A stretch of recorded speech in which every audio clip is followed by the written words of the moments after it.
दोस्तों, आज की कहानी है एक बेटी का होना वाकई एक आशीर्वाद है। रमाकांत के मन में बेटे की चाहत और व्यापार की समस्याएं घर के माहौल को तनावपूर्ण बना चुकी थी। अस्पताल से बहू और पोती को घर लाने के बाद रमाकांत की मां ने उसकी मानसिकता बदलने की पूरी कोशिश की, लेकिन रमाकांत के दिमाग में यह विचार जम चुका था कि लड़की का जन्म उसके लिए एक बोझ है और उसका जीवन कठिन हो गया है। दूसरी ओर रमाकांत की पत्नी सुनीता जो भी चाहती थी, उस समय उसका ध्यान केवल अपनी बेटी के स्वास्थ्य और भलाई पर था। एक ओर उसे अपनी छोटी सी बच्ची के भविष्य के बारे में चिंता थी, वहीं दूसरी ओर उसे रमाकांत के विचारों से भी दुख हो रहा था। सुनीता ने कोशिश की कि वह रमाकांत को समझा सके, लेकिन वह अपनी जिद पर अड़ा रहा। कुछ दिनों के बाद जब रमाकांत व्यापार के सिलसिले में बाहर गया तो सुनीता ने अपनी मां से मदद मांगी।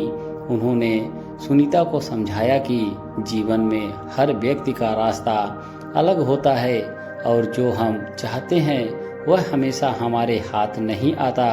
उन्होंने यह भी कहा कि बेटी का जन्म भगवान की इच्छा है और वह किसी भी रूप में आशीर्वाद से कम नहीं है।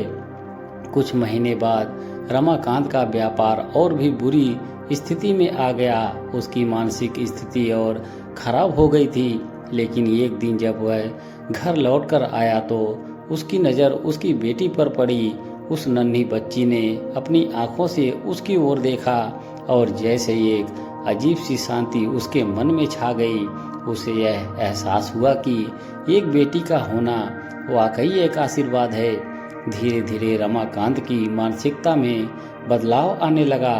उसने समझा कि कोई भी संतान अपने माता पिता के लिए एक ही विशेष वरदान होती है, चाहे वह लड़का हो या लड़की। उसने अपनी पत्नी और मां से माफ़ी मांगी और वादा किया कि वह अपनी बेटी के भविष्य के लिए हर संभव प्रयास करेगा। वह अब अपने व्यापार में भी सजग हो गया और परिवार के प्रति अपनी जिम्मेदारी निभाने के लिए पूरी तरह से समर्पित हो गया। धीरे धीरे उसका जीवन पटरी पर आ गया और वह जान गया कि कभी कभी जीवन में आने वाली कठिनाइयाँ हमें कुछ सिखाने के लिए होती हैं। उसकी बेटी ने उसकी जिंदगी को एक नया दृष्टिकोण और दिशा दी।